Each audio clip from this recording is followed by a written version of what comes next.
In anticipation of the fall semester, New York University, NYU, commendably took the initiative to modernize its non-discrimination and anti-harassment policy in response to the increasingly complex and ever-evolving reality of campus anti-Semitism.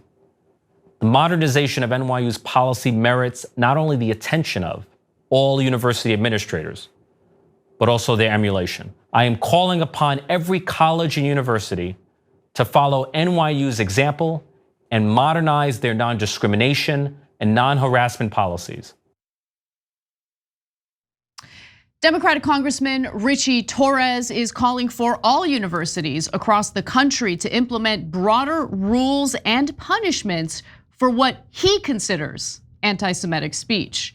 Now, the arbiter here of what is and isn't considered anti-Semitic speech is relevant because he equates certain speech that is not anti-Semitic with anti-Semitism. So let me explain. So here's the context. Torres has been an ardent defender of Israel in the House of Representatives.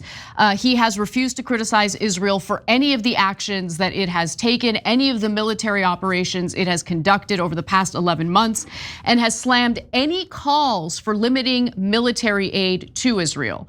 Now, he wrote last November, quote, when I ran for Congress, I made it crystal clear that I would oppose anything other than unconditional aid to Israel, whether the attempts at conditioning come from the far left or from the far right. Now, the attempts at conditioning from either side, put that away, it doesn't even matter. What matters here is the word unconditional. Unconditional aid to Israel. So the IDF just killed a US citizen in the West Bank. Unconditional aid to Israel, that doesn't bother him.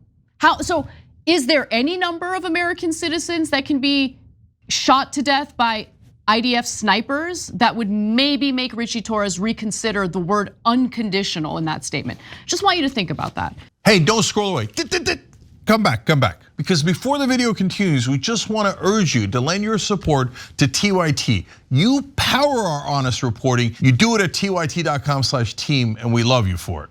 He's also repeatedly condemned pro-Palestinian protesters on college campuses and accused them of being anti-Semitic. Now, we covered some of those college protests, and there were a few instances of people saying anti-Semitic things or making Jewish students on campus feel uncomfortable. But the vast majority of the protesters were not doing that. And there is and has been a successful effort to lump everyone together with those who engaged in bad behavior. For example, at the height of the Columbia protests, here's what Richie Torres had tweeted. Let's go to that. So much for peaceful protests at Columbia University. Violence is not a bug, but a feature of the pro-Hamas encampment movement, which has a deep rot of anti-Americanism and anti-Semitism at its core. These weren't pro-Hamas encampments. These were protests specifically demanding that universities divest from weapons manufacturers and military contractors that have been supporting the slaughter of Palestinians in the Gaza Strip. A pro-Israel supporter ran over one of the protesters with his car at those Columbia protests. Richie Torres couldn't seem to find a way to criticize that. There's been no legislation proposed that being anti-Arab or anti-Muslim should mean that your entire life should be canceled and you should be driven from the school and not allowed to graduate and arrested, etc. At UCLA, a pro-Israel crowd attacked the peaceful protesters.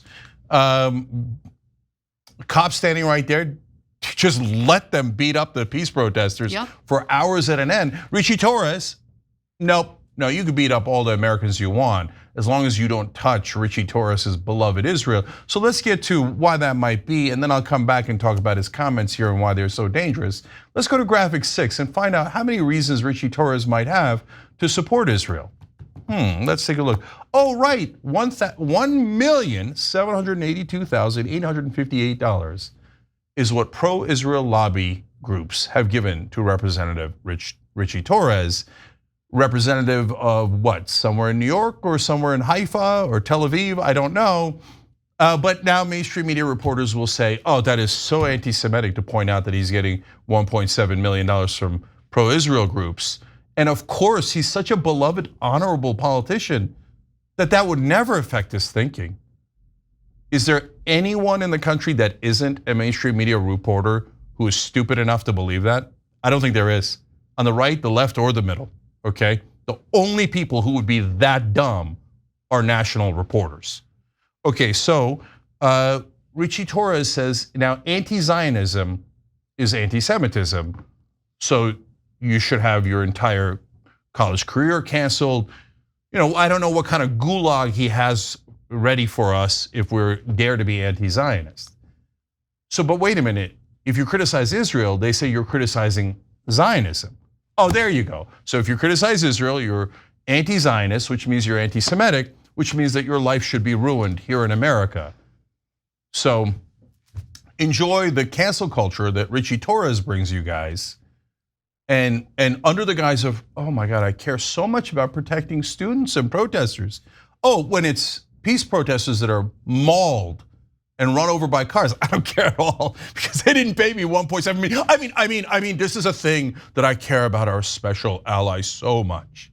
Look, guys, not only you can get into the Jewish friends and blah blah blah. We don't believe you, but all the things that we don't believe you, that you don't care about the tribes, etc.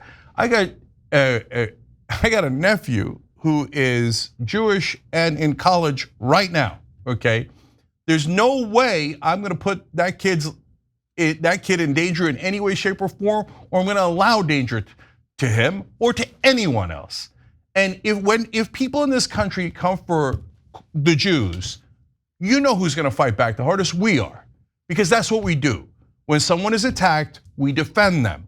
When you attack based on tribes or religious identity or national background, we defend those people, no matter where they come from. We're not going to let anybody do this stupid anti-Semitism. It isn't about the Jews. Israel is a government. Governments do terrible things. At the same time, you don't get to say, because it's a Jewish state, you're not allowed to criticize it, otherwise we're going to ruin your life and arrest you. No, that's not a thing, unless you're a corrupt dirtbag like Richie Torres. All right, so let me get to what he wants to do. Specifically, he wants universities to adopt the International Holocaust Remembrance Alliance organization's definition of anti-Semitism, which states the following. Anti-Semitism is a certain perception of Jews which may be expressed as hatred toward Jews.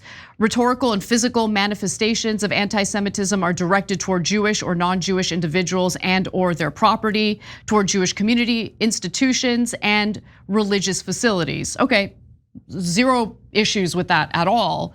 But they go on, manifestations might include the targeting of the state of Israel conceived as a Jewish collectivity.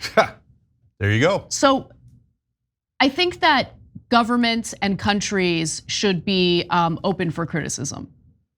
A government is not representative necessarily of an entire group of people. So for instance, as an American, if other countries are critical of our government, I do not feel aggrieved as though I am being targeted as an American.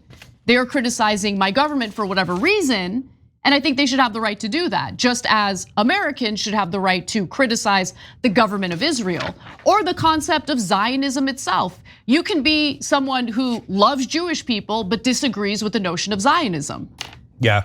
So what is this nonsense about, Israel represents Jewish collectivity? That's a new word apparently that we made up. So why? Because they declared themselves a Jewish state. Okay, Saudi Arabia declares themselves a Muslim state. Does that mean they represent Muslim collectivity? And hence, no one is allowed to criticize Saudi Arabia, otherwise you're in a world of trouble?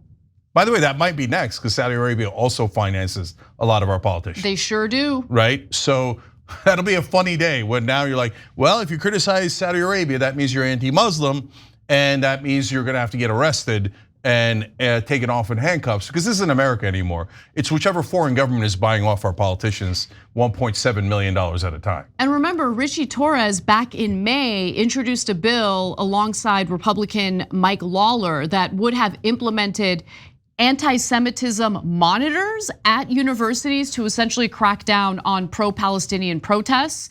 The bill would allow the Department of Education to send a third-party anti-Semitism monitor to any college that receives federal funding and to revoke that funding for colleges that do not comply. Oh my God, Yeah. you're gonna revoke the funding of the entire university if anyone dares to criticize Israel.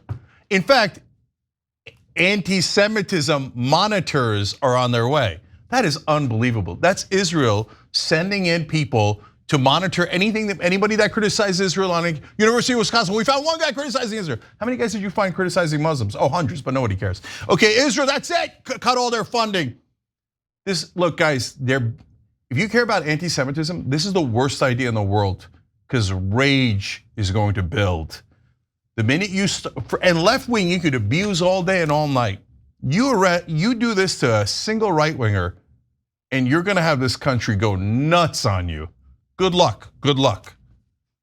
Also, laughably, Torres himself, who is not Jewish, publicly accused Jewish Americans of libel for criticizing Israel, which is amazing. Jeez, I mean, what a joke this guy is. So one of the more recent examples featured filmmaker Sarah Friedland, who condemned Israel's war on Gaza during a speech at the Venice Film Festival. And in response to that, here's what Torres said.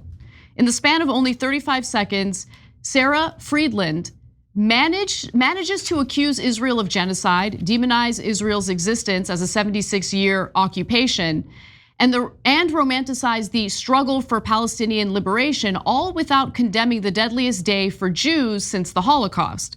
More troubling than the lies and libels themselves was the rapturous response that the elites of our society would so instinctively applaud the destruction of the world's only Jewish state reveals a cruel irony.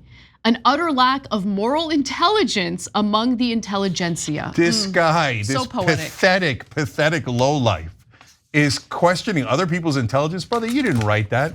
And that video you just shot looks like a hostage video. You remember that a Republican congressman revealed that every US congressman has an Israeli, what they called a babysitter? That's just a handler. That's what other governments do. They have handlers who handle some important people in our country. And so he's reading from a script. Look, I don't know for a fact, I'm just telling you honestly here, we're very clear about what we know as facts and what our opinion is. My guess is that his handler wrote that video, wrote this tweet, and writes whatever Richie Torres needs and hands it to him and goes, "Dog, I need you right now." And then Richie Torres comes running like the servant that he is. Thanks for watching The Young Turks, really appreciate it. Another way to show support is through YouTube memberships. You'll get to interact with us more. There's live chat emojis, badges.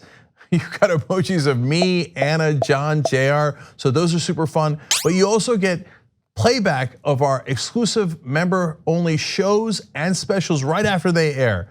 So all of that, all you gotta do is click that join button right underneath the video. Thank you.